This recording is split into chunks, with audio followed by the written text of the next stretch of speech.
only imagine what the facts will be later.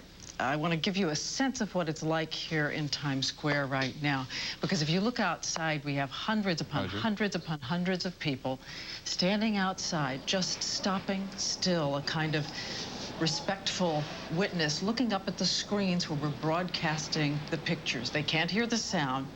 They are simply looking at the wordless horror and standing to show, in a way, respect. And I want to show you something else, because people have been sent home from Times Square, and across the way, the construction workers who were building the Toys R Us building next door to us just hung their signs outside. God bless America, and pray for families and victims.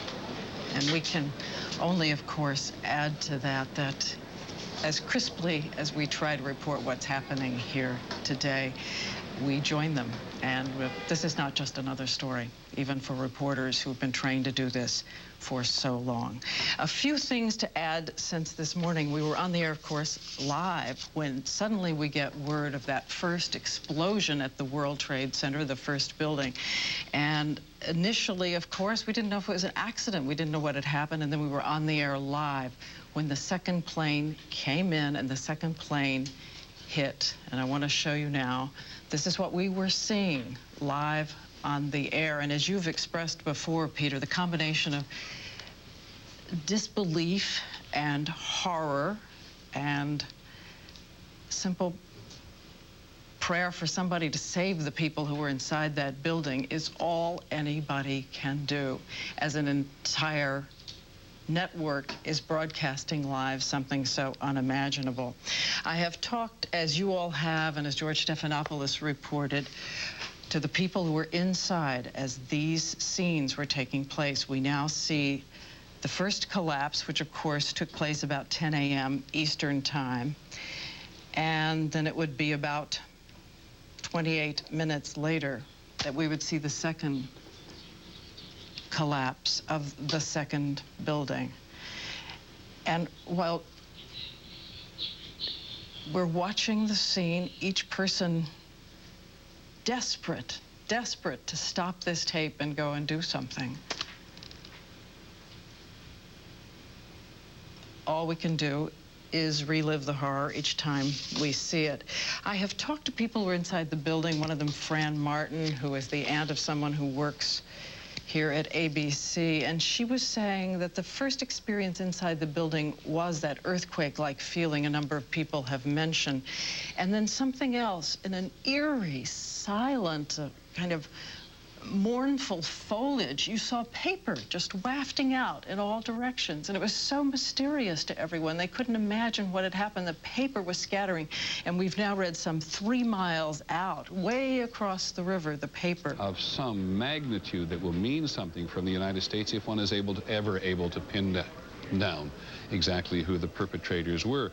We told you that the president was in Florida this morning, where he'd intended to talk about education today and was coming back to Washington.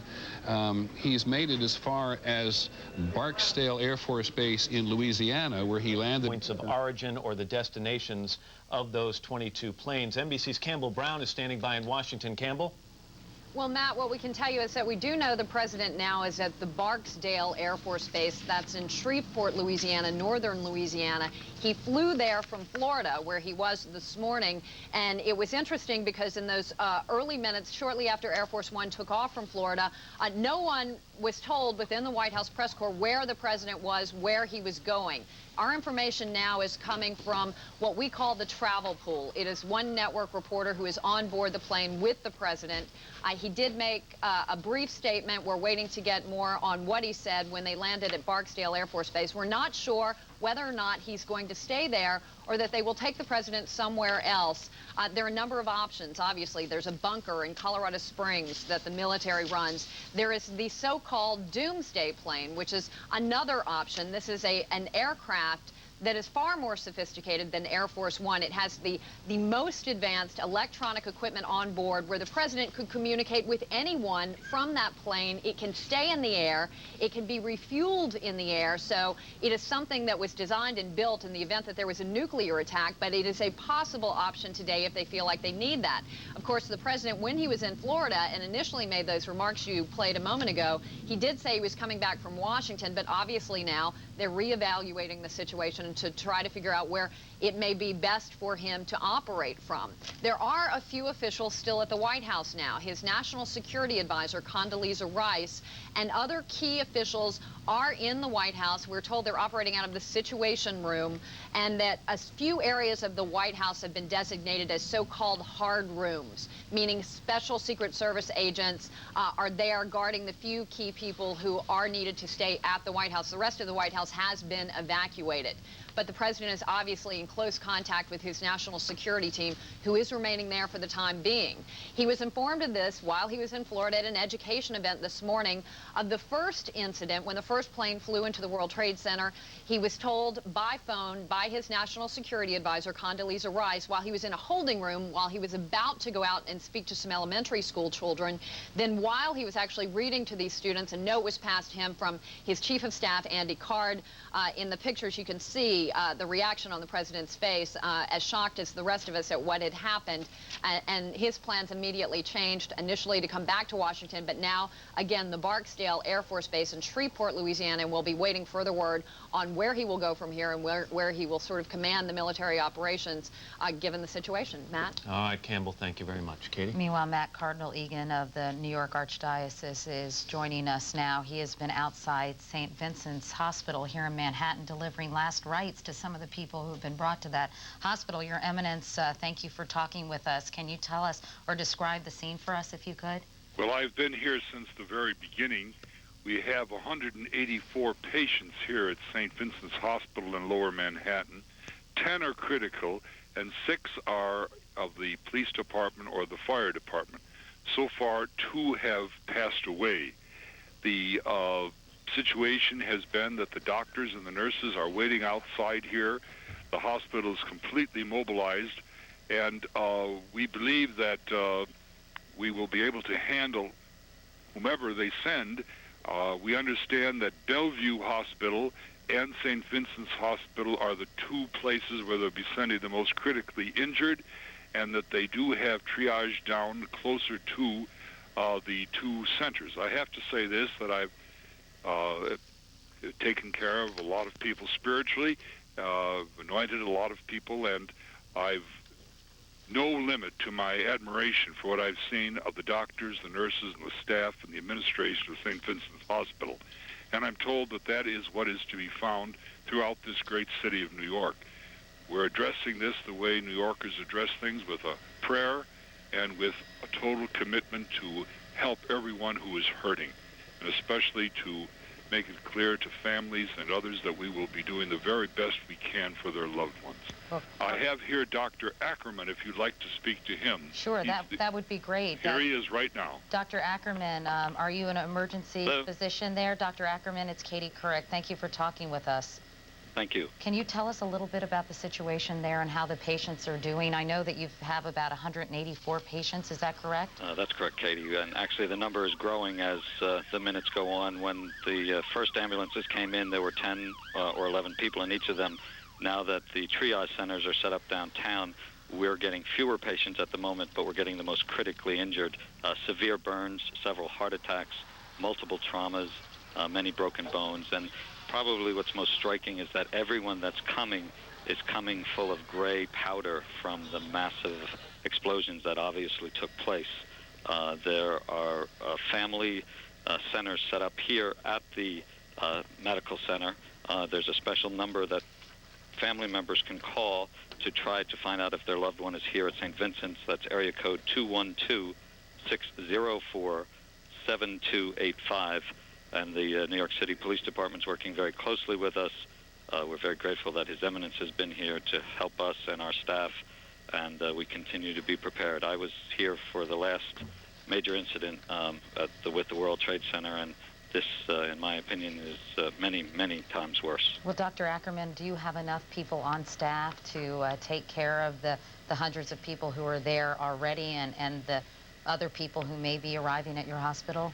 We are very well staffed right now, Katie. We are a little bit concerned, though, about later in the day.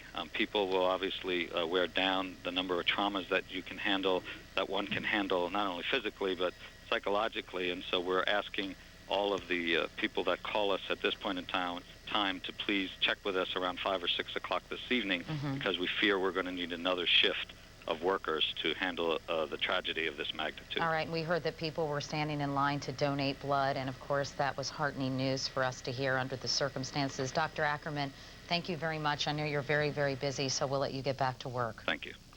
Katie, we've been showing basically video of New York and the World Trade Centers, or where the World Trade Centers used to be, and of Washington and the Pentagon, and we've forgotten somewhat to remind people that there was the crash of another plane, a fourth plane outside Pittsburgh, about 80 miles from Pittsburgh, and we don't have video of that story at the moment. That's one of the reasons we haven't been talking about it as much, but that's the fourth prong in this terrorist attack on U.S. soil, and it's just information we'll be trying to get as the day progresses. In fact, we want to just repeat those airline numbers, which is you know, extremely upsetting news for people who had loved ones on these flights, but we want to give you that information. The 4 aircraft involved: American Airlines Flight 11 from Boston to Los Angeles, United Airlines Flight 175 from Boston to Los Angeles. Then there was American Airlines Flight number 77 from Dulles, Washington Dulles to Los Angeles. And finally, United Flight 93, the plane you just referred to that crashed outside of Pittsburgh, about 80 miles southeast of Pittsburgh. It was from Newark en route to San Francisco. Here are the phone numbers if you'd like to inquire.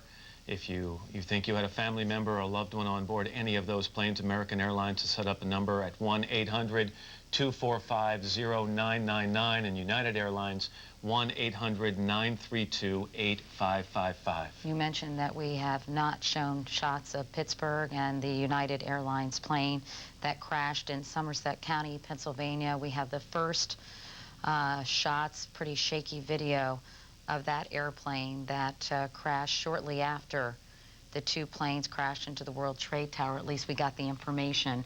And after that other plane crashed into the Pentagon. In short, and you really can't put this story into short form, this has been perhaps the most devastating day in American history in terms of terrorism. It certainly has been. 4 separate attacks, obviously coordinated fairly thoroughly. 2 on the World Trade Center here in New York, 1 on the Pentagon in Washington, D.C.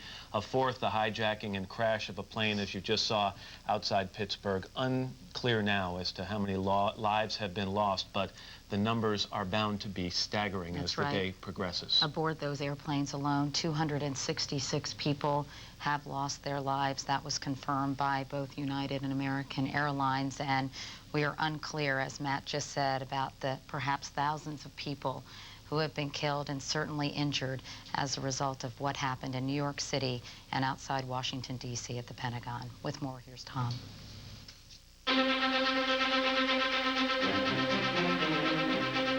This is an NBC News special report. Here is Tom Brokaw. September 11th, the year 2001, a day unlike any other in the long course of American history, a terrorist act of war against this country.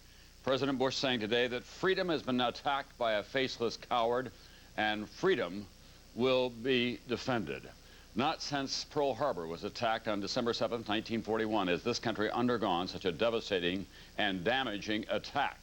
And it may not yet be over. We do know at this time that at least 4 targets have been attacked. The 2 Twin Trade Tower centers here in New York City, the Pentagon, and then another plane that was crashed deliberately into an area outside of Pittsburgh. That is the 2nd plane hitting the Twin Trade Towers this morning, all of them hijacked airliners. Then these 2 colossal icons of the American capitalist system collapsed in lower Manhattan.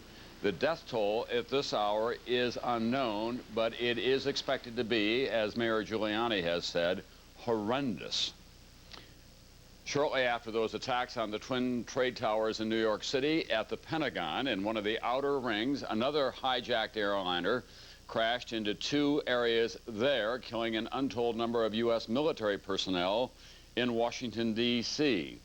A code red was put in effect in the nation's capital. The White House, State Department, CIA evacuated along with the Pentagon.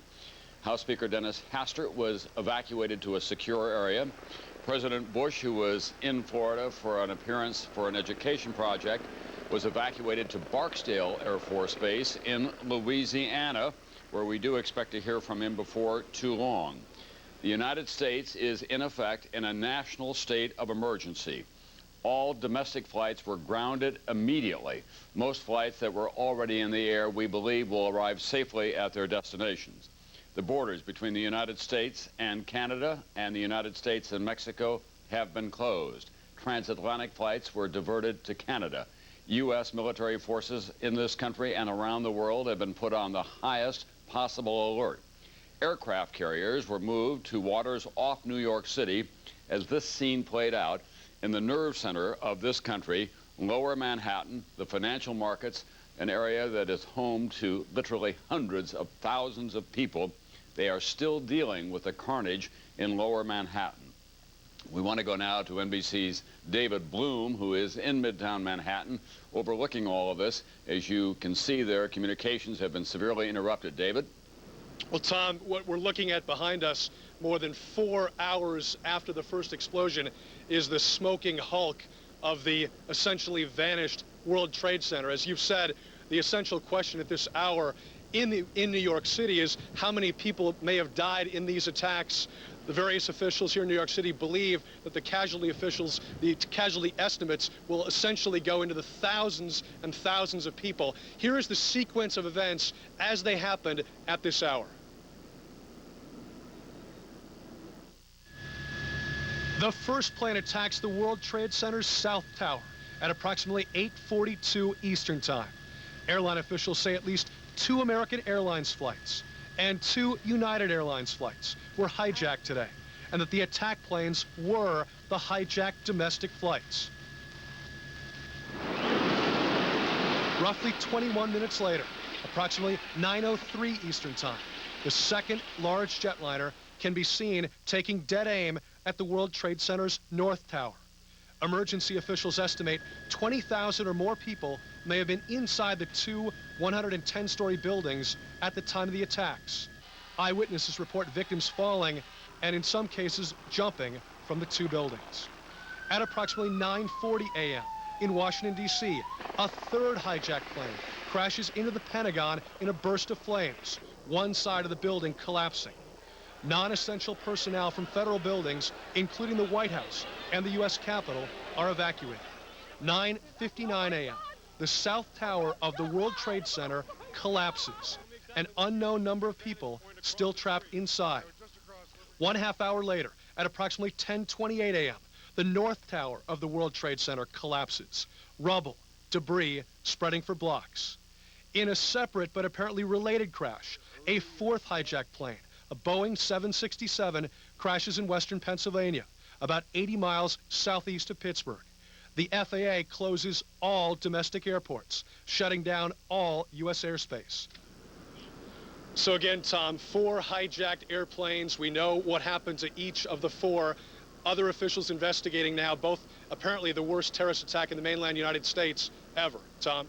Thanks very much, NBC's David Bloom. What we don't know is who may be responsible for these attacks. There's a lot of speculation, obviously, about Osama bin Laden, who is the Saudi dissident who is believed to be harbored somewhere in Afghanistan, but no one is claiming responsibility. In the West Bank, however, the Palestinians in the streets are cheering and celebrating these attacks on the United States, even though Palestinian leaders have condemned the attacks.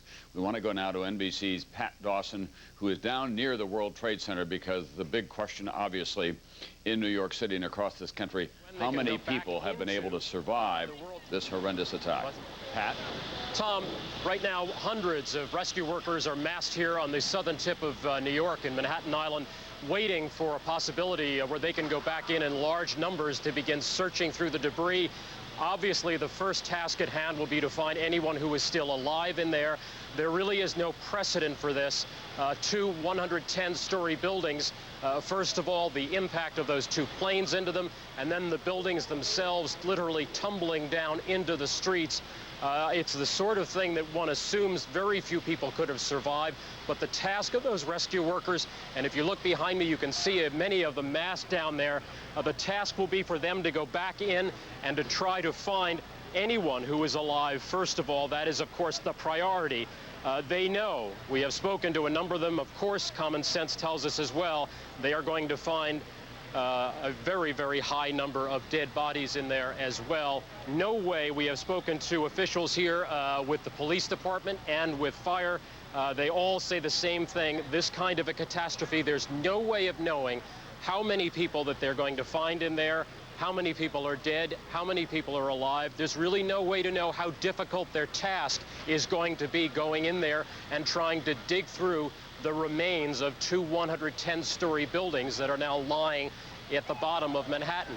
Obviously, taking care of those that are hurt, that they have been able to get out, is a first priority. There are literally, I would say, probably a mile-long line of ambulances and rescue vehicles along this stretch of the West Side Highway in the lower part of Manhattan. Just on the right here is a community college in New York. That college is the triage center for those they've been able to take out. But I can tell you at this point that at least from this vantage point where we have seen most people going in and out, there have been, relatively speaking, very few ambulances going out of here in the last 3 to 4 hours. Tom? All right, thank you very much, Pat Dawson. One of my colleagues who is right in the middle of the collapse of those buildings is CNBC's Ron Insana, who went down with a cameraman hoping to get close to the World Trade Center, and then it began to come down, the first one. Ron, take us through what you experienced. Well, Tom, much of the area had been, in fact, cordoned off, and the cameraman from MSNBC and I were trying to get across to the west side of the World Trade Center in order to hook up with the rest of the NBC crews that we knew were there. As we were moving towards the building, we saw the top begin to blow out in a plume of smoke, and we heard the noise associated with an implosion. We turned and immediately ran for cover in the other direction as debris began to rain down. As we made our way, John going straight down the street, I taking a right turn around a corner, it got increasingly dark. The skies blackened as the material just continued to rain down. I hid briefly behind a car, and as the material got thicker and thicker and it became increasingly difficult to breathe, I got inside a parked car, a random parked car, and hid there basically until the material stopped falling. It was pitch black, black as night inside that car, and for several minutes I remained there until some flickers of light were able to be seen. I made my way to a building and joined some police officers who were inside, and as the blackness began to lift and this gray, thick smoke clung in the air, we were able to find a police car and make our way out of the area. The policeman stopping along the way to pick up 2 injured people and leave them at a Midtown hospital, and subsequently made my way here. What about collateral damage to other buildings in the area? Those, of course, are the classic canyons of lower Manhattan, and as that building came down, it did create a kind of tornadic wind that went through there. Absolutely. Much like the images that were created for the movie Independence Day, when New York was exploding, the corridors of lower Manhattan are so narrow and channel so much wind, even just on a plain windy day, that this material blew through in a way that was really unimaginable. It was truly frightening. It continued to rain down for several minutes, as you can see there, and the winds just whipped through these corridors for several minutes, eventually calming down to such an extent where there was just a thick gray haze throughout the entire area, Tom. All right, thanks very much, CNBC's Ron Insana, who was right in the middle of it all today. New York City effectively has been shut down. All tunnels in and out of the city have been closed for security reasons. The airports are closed. The subways are closed. Traffic has been removed from the... This is a WAFF 48 News special report. And good afternoon, everyone. I'm Cliff Hill. We have a whole bunch of things to tell you about today. And good afternoon. I'm Liz Hurley. As you've been watching all morning since 9/11 Eastern Time, we are, as a nation, under a heightened state of alert, not only nationwide, but also here in the city of Huntsville. You're seeing, you know, all about the terrorist attacks that have gone on this morning. 4 targets attacked by U.S. aircraft that were hijacked earlier today. You're watching continuing coverage on NBC. Locally, we wanted to brief you on exactly what's going on because we are at the center of so much militarily, aerospace. There is so much going on that you do need to know and be aware of what is happening. What you're seeing right now, this was the South Tower that was hit first by a hijacked commercial aircraft. Then the Southern Tower was hit by another one. I've just been been given the latest from The Wire. The President is going to speak in just a moment. President Bush is vowing to do what it takes, whatever's necessary to keep America and Americans safe. He is at Barksdale Air Force Base, Louisiana, in a safe location. He said this following the devastating attack that many of you saw live on NBC today, the attacks that took place not only on the World Trade Towers but also at the Pentagon, was hit by another hijacked aircraft, and then another hijacked aircraft crashed into a field just south. There's the towers. They have gone now. Both towers have disintegrated essentially in the middle of New York City. Let's go ahead and hear what President Bush. All right, we're not going to go to the president for right now. Of course, we talk about Huntsville being the center, the think tank for the U.S. Army, Redstone Arsenal. Varian Walton is now there, stationed outside Redstone with the very latest on what's happening there and what's gone on this morning. Varian, what can you tell us? You know, Liz, much like those shock waves that are being felt in our nation's capital and even in New York, it's being felt here in the Valley. Take a look live. We are at Gate 9 here at Redstone Arsenal. As you can see, any car that is entering this base is going over a thorough check. They are definitely checking all cars, even those with decals. But focus your attention to the lane leading from the Arsenal. As you can see, folks, there is a mass exit of people leaving this base. Shortly after about 10:40 this morning, all non-essential employees were told to head out. And we just received an announcement from our center director that we were going to be released and to do it in an orderly and timely fashion. What are your coworkers saying? How are they feeling at this point?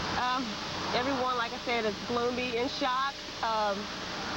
You know, just basically just a surprise. I mean, no one expected this to happen. Orderly fashion because of all of the chaos that's brewing all over the nation, and as we said, the Valley is no exception. Again, as we come back out live, we'll give you a look live here again at the people who are being brought out of this arsenal. This includes the folks from the Marshall Space Flight Center. Again, that young woman said they got the word at the Space Flight Center just shortly before 11 that they needed to go. Keep in mind, folks, that military police armed with guns and dressed in full fatigue, they are definitely searching all of the cars, going underneath, because they are on serious business here on this arsenal. I can certainly tell you that we've got no official word from Army personnel here. Many of the public relations people who work closely with us normally during events, but I can tell you many of them have told us that they are at a heightened security, and right now they are very concerned about their colleagues and even friends that are in our nation's capital and again in New York. But I can tell you there is a news conference with the new general who just took over command of Redstone Arsenal just yesterday. That's Major General Larry Dodgen. That news conference, Liz, I've been told, is scheduled for 12:45 today at City Hall. And could the PIO officers, the public information officers, share with you at all about all of the people from Huntsville who would be working in the Pentagon today? We have so many people who are extended beyond the local area. Who is over there, and what is being done for them to try to contact their families, let them know that they're okay?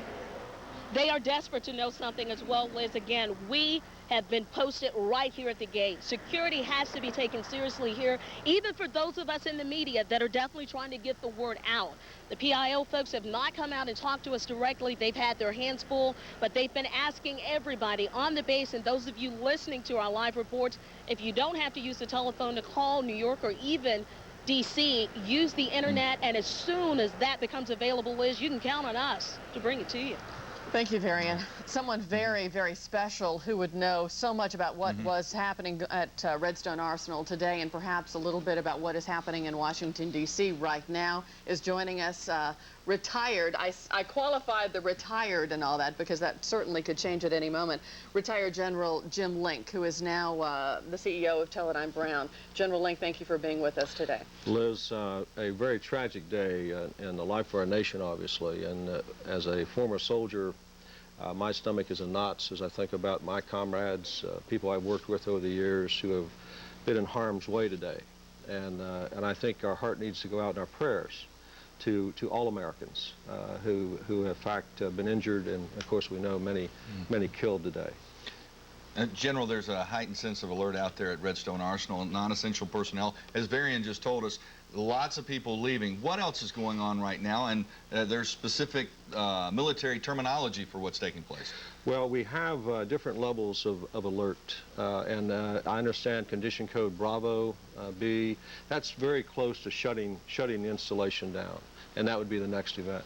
Obviously, General Dodgen has a worldwide support mission, and his people are very much involved in making sure that our armed forces who require the aviation and missile support are receiving that. So they're fully engaged with essential people. And as you saw in the newscast, those non-essential people are being asked to leave. So we're going to see this continue to play out, I suspect, over the next few days, and we'll see our people continue to be engaged. What would it take to shut Redstone down? Well, a direct threat, obviously, to the installation itself. An indication either through intelligence or through overt action that we have or perhaps a general war situation, obviously. I don't think we're there yet in this type of terrorist attack where you have people, even without a nation perhaps, who have come together to commit this horrendous act against the United States of America. What do you recommend to the people who are watching right now who want to know about their loved ones in the Pentagon and who need to have some kind of information to quell their fears? Liz, I'm sure the Pentagon is suffering, as you might expect, from a great deal of chaos. The area that was impacted, I've seen from the newscasts, are corridors 4, 5, and 6. That's Army country. That's an area that I personally worked in for 3.5 years as a young major. I know those people. In the middle of that is the U.S. Army Deputy Chief of Staff for Logistics. To the right of him goes all the way up to the Chief of Staff office, and of course our desk ops, our operational folks are there as well. So I hate to speculate on how many of those people were able to get out before this event actually took place. But we would have people from Huntsville in that area of the Pentagon. Most likely we would. General, go ahead. No, and you were on your way to New York City. Right now, you would be in the air, headed to Manhattan. I am dressed this way because I was to catch a 12:10 flight out of Huntsville, Alabama to LaGuardia for a board meeting tonight. Obviously, that's not taking place. Finally, General Link, soldier, fought foreign wars, Vietnam, Persian Gulf. Your thoughts on seeing our country attacked like this?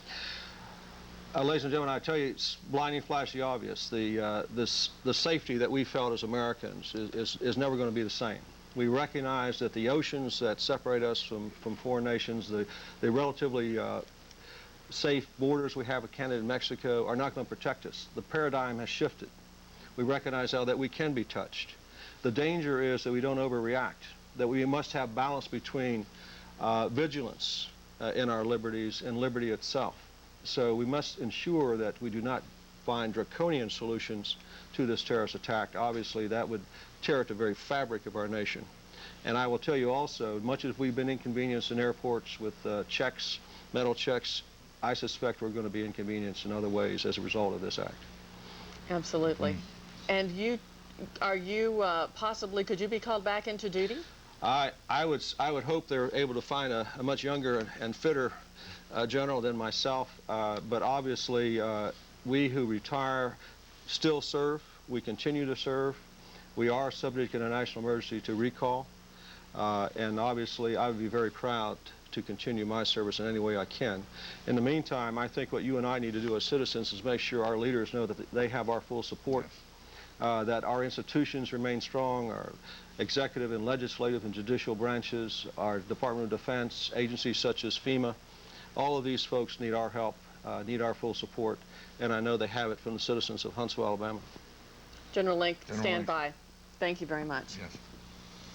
We now, General Link talked about the security and the probably, we can't even imagine what is going on now throughout airports with the cancellation of flights nationwide. Many people are stranded inside airports. Planes were forced to land wherever they could at the closest airport. We now are going to go out live to Huntsville International Airport with Elizabeth Gentle to give us a kind of a touch of the scenario. What is going on out there? I see barricades outside. Elizabeth, what's happening?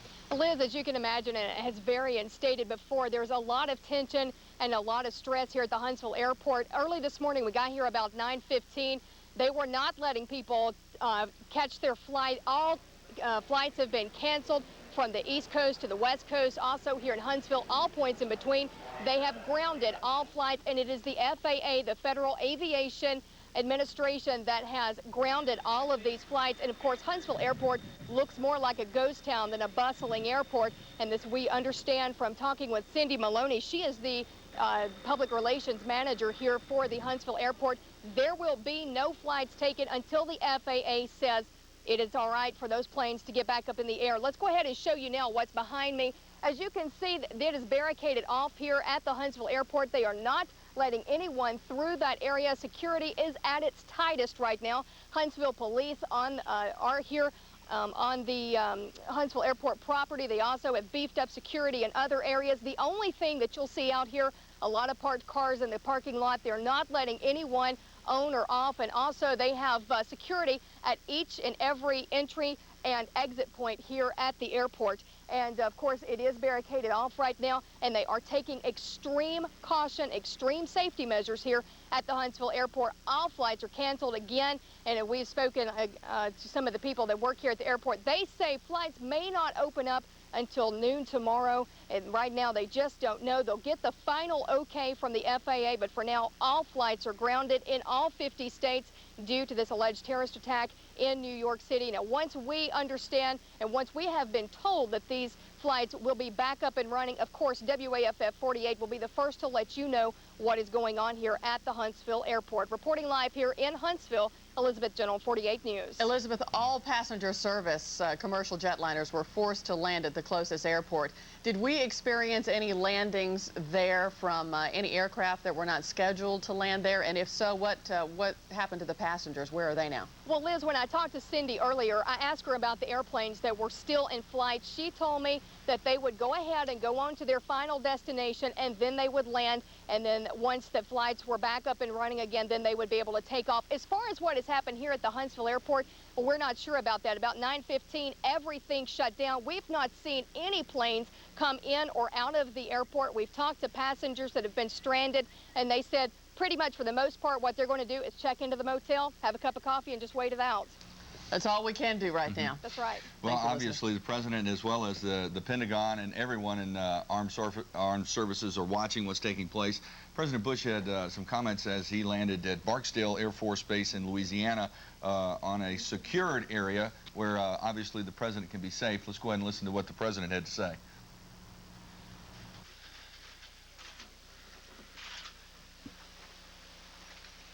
Freedom itself was attacked this morning by a faceless coward. And freedom will be defended.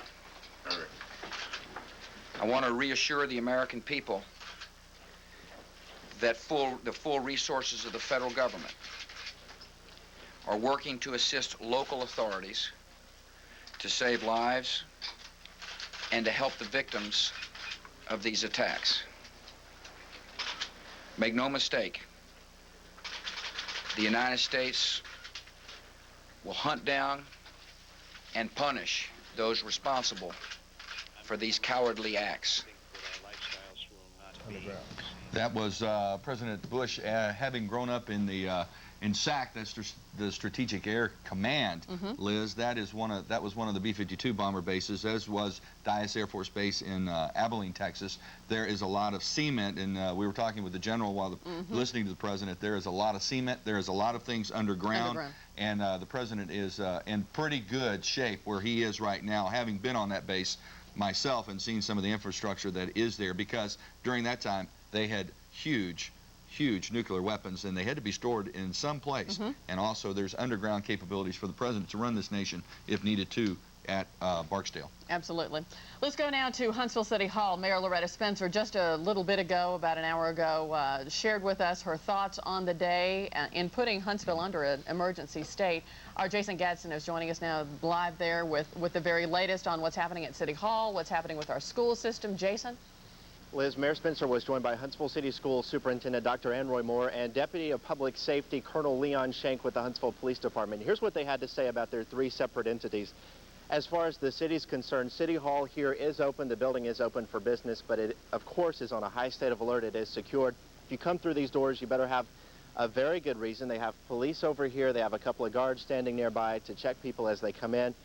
As far as Huntsville City schools are concerned, all schools will remain open until 2 or 3 this afternoon, their regular time, unless otherwise notified. Otherwise, they are on alert. They have their emergency response plan activated. That is, they've reviewed evacuation plans. They have medical personnel standing by.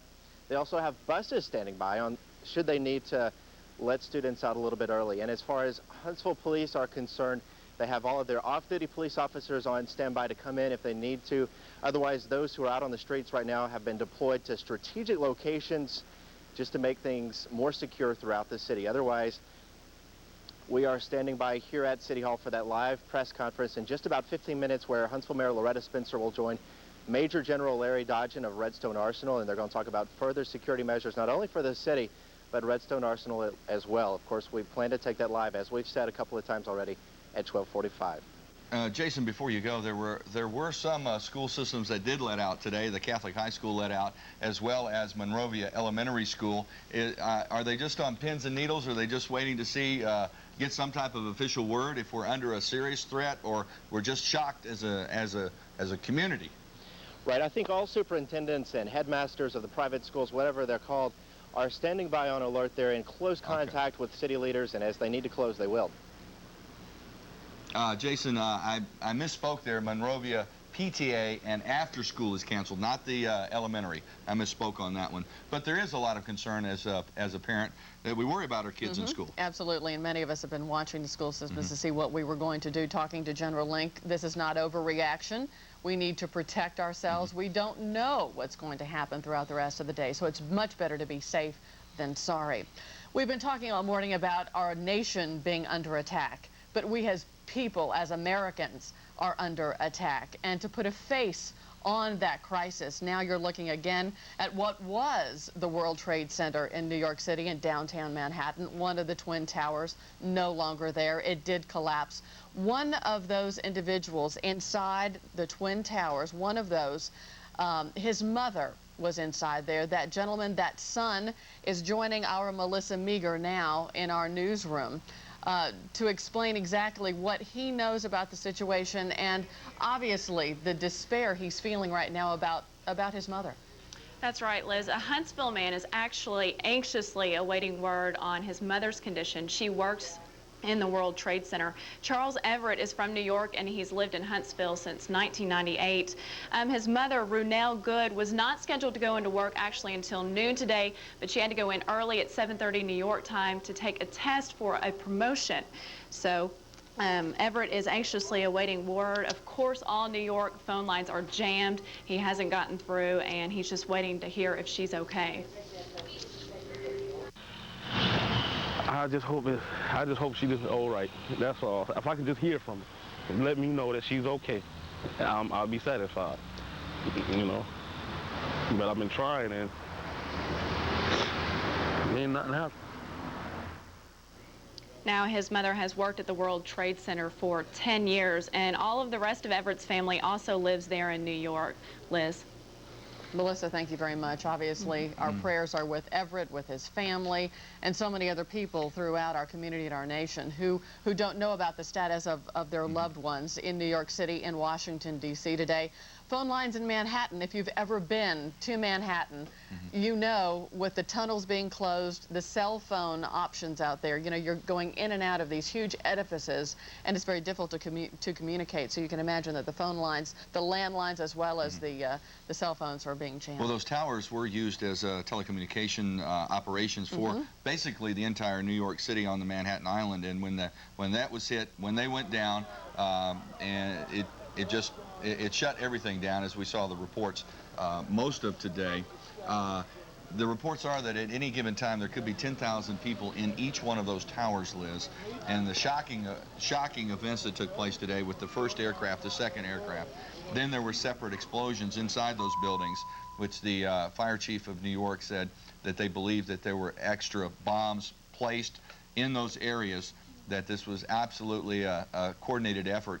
And the thing about it is that we probably all have friends who are not only working in New York that are going to suffer through this, but also at the Pentagon, as General Link has told us, as we're looking at the triage that was taking place. 250 firefighters with the New York Fire Department were inside those buildings at the time of the collapse. Police chief is unsure, even at this hour, how many of the firefighters going in to try to help the thousands of people made it out themselves. It is a day that we are asking lots and lots of questions and sitting on pins and needles wondering what's going to happen next. But it wasn't too long after we realized it was a terrorist bombing that our houses of worship opened up locally and around the nation. Mark Thornhill joins us now from our newsroom with more on what's happening. I'm sorry, Mike Gibson's joining us now from our newsroom with what's happening now with the general population looking for answers. Yes, a lot of people asking a lot of questions after this unexpected attack on the United States. Now, some businesses, government offices, and even schools and church-type schools also closed around for the area. Let's go to the video. Right after the terrorist attack happened, the Catholic high school in Huntsville sent students home early for the day. Many of the students have parents who work at the arsenal or are connected in some way to the military. Obviously, everyone in a very somber mood after this Pearl Harbor-like attack on the U.S. The Catholic school's principal and one student told us this. This is a tragedy, and it affects these students. Affects all students in this area. I don't know what the other schools are doing, but we just felt it was in the best interest, due to the specifics of this area here, that it was best just to send them home. It's kind of scary because the U.S. that everyone thought was invincible has been attacked, and all of a sudden things are going crazy.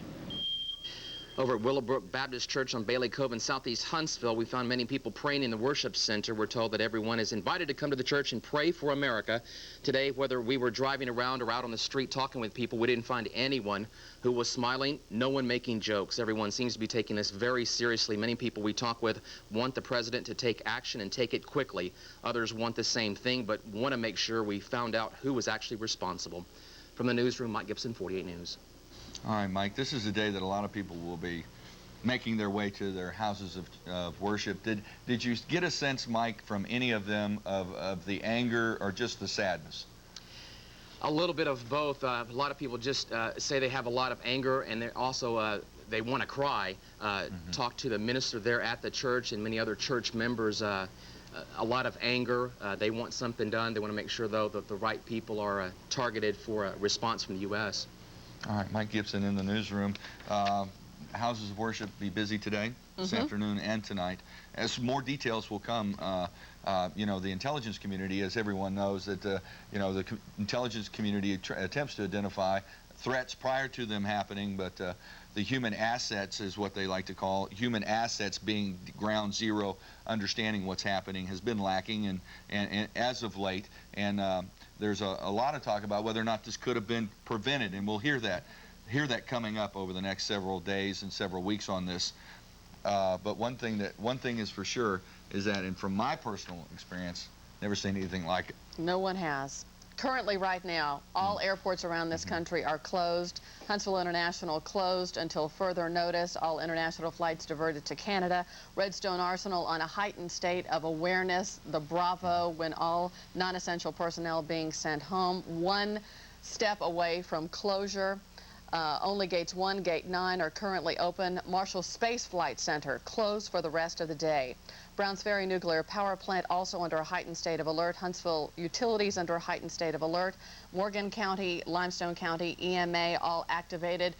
State government under heightened state of alert, as is federal government. Various classes being canceled on a collegiate level.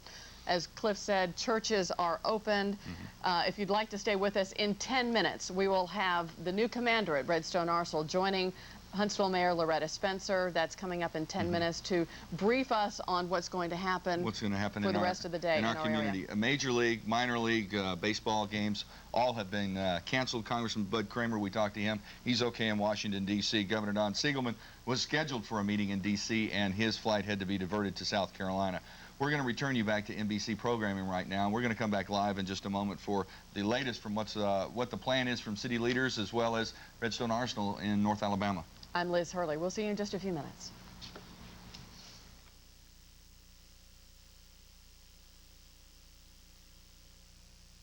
Seen of him as he has declared a holy war against the United States.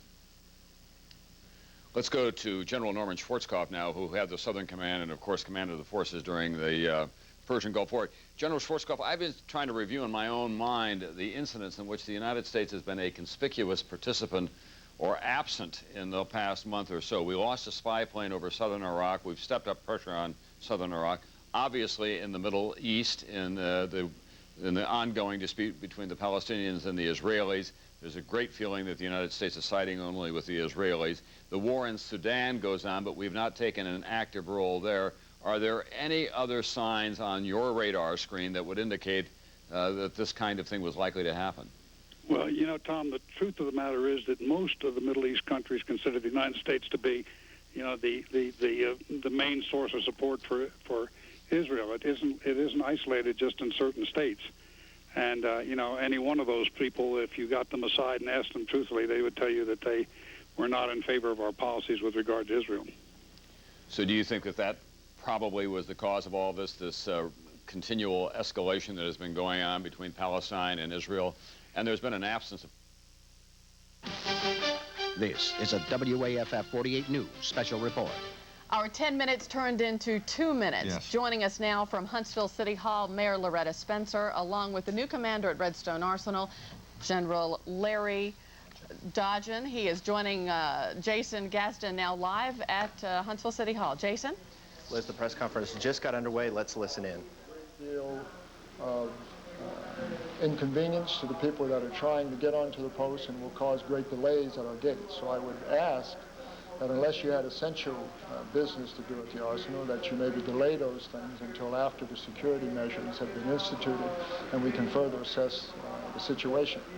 I'd just like to emphasize, though, that everybody associated and works with Redstone Arsenal is fine, and we don't have any indications of attack.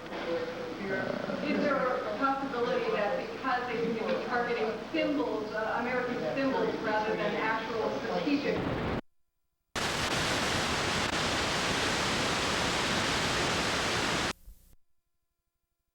Construction workers, emergency crews walked by, and when they did, the crowd here let them know how much they were appreciated. Shepard, back to you. David Lee Miller, live for us down in the zone. So we'll be continuing to bring you updates throughout the night. I'm Shepard Smith, Fox News, New York.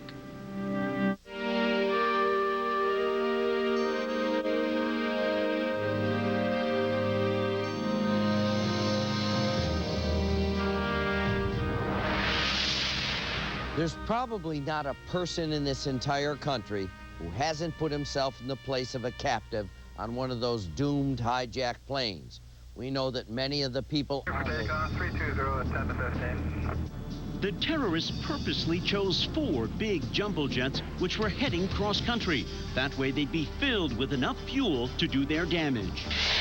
American Airlines Flight 11 in Boston takes off at 8 a.m. and heads toward Los Angeles. Less than an hour into the flight, it turns toward Manhattan. We know that a flight attendant on the first jet... All of a sudden we heard a low roar and the building shook. And then we looked down from 100 and saw all the black smoke and flames shooting out of Trade Center 1 and just stared in horror and disbelief when a body falls out. Ryer ran through the office screaming for people to get out, and they did, running down 24 flights to the 76th floor. An announcement came over the PA system. At this point, World Trade Center 2 appears secure. You can go back to your offices. Ryer and his co-workers headed back up the stairs to an elevator bank on the 78th floor. The blast blew me. I guess the second plane then hit our building. and blew me into the elevator, and there was fire roaring through the elevator shaft. The floor had buckled. I think to myself, I'm going to die in this elevator. And I realized the door hadn't closed all the way. So I was able to pry the door open enough to jam my briefcase into the door. When I came back out, there's a woman in front of me just on her knees screaming, you know, please don't leave me, please don't leave me.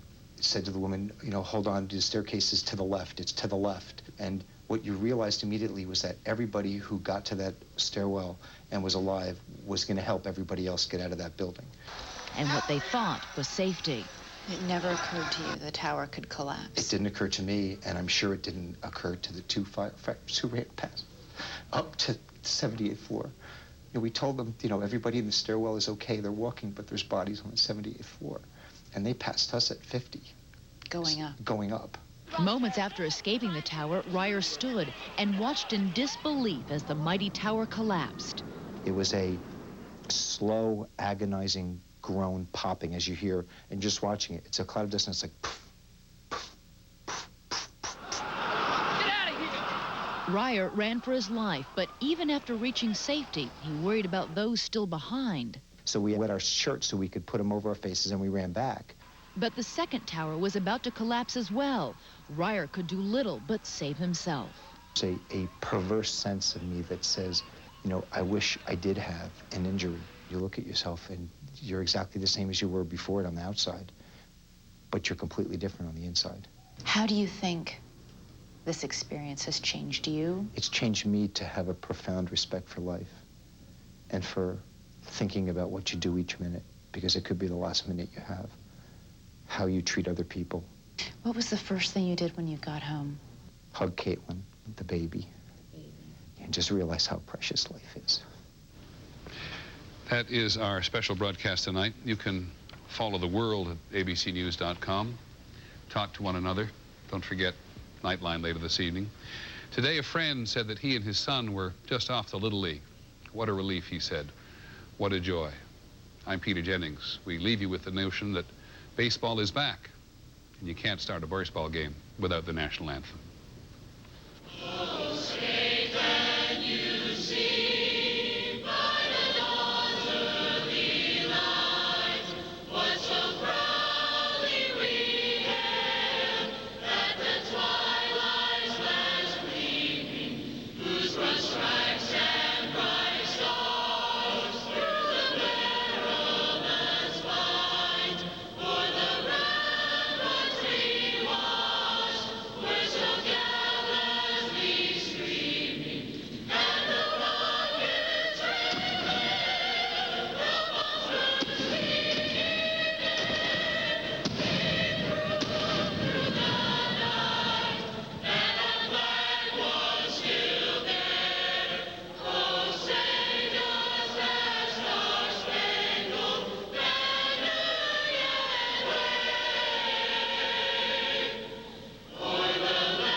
The ABC television network extends its thoughts and prayers to those who've suffered so much in this national tragedy.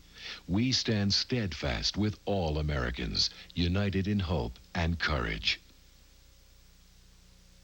You're watching Way 31 Huntsville. Live from the heart of the Tennessee Valley, this is Way 31 News, live at 10. The stock market reopens nearly 1 week after Tuesday's attacks and takes a hard downturn. What will it take to reverse today's trend? Good evening, everyone. I'm Don Phelps. Sharon Dacey has a night off. More on the future of Wall Street and the economy in a live report. But right now, your first look at weather. Chief Meteorologist Shane Butler is in. He has your weather right away. And we're looking across the valley on Doppler 4, showing you we are dry out there. No precipitation across the region and not anticipating it as we head through tonight. So, out there right now, skies are partly cloudy. Temperatures in the mid-60s. Dew points right there in the low 60s. We have a south breeze at 5 miles per hour. Overnight, skies remaining partly cloudy. Light winds. Temperatures falling off in the upper 50s, low 60s. For your day tomorrow, expect partly sunny skies, a southeast breeze, and temperatures in the low to mid 80s. Slightly warmer out there. Looks like rain is on the way for the middle part of the work week. Suffering. Freedom has a cost. We're willing to bear that cost. He died doing something he loved, and given the chance to do it again, I'm sure he would have ran right back up those stairs. We've been handed probably one of the most difficult things in our history, but we have the spirit to do it, and we also have the support to do it.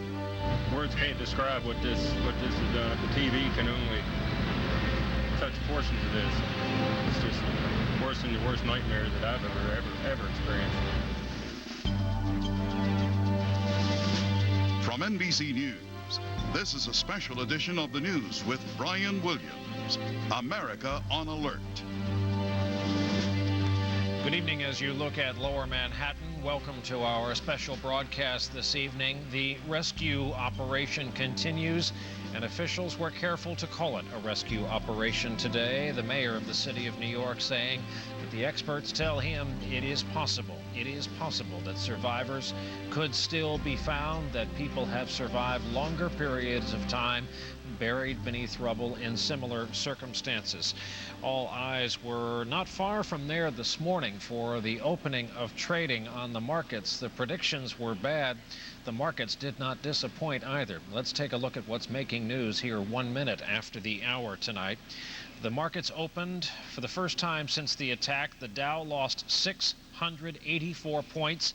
That is the single biggest point drop in history, but not close to the single biggest percentage drop ever. Lost 7% of its value, didn't even make the top 10.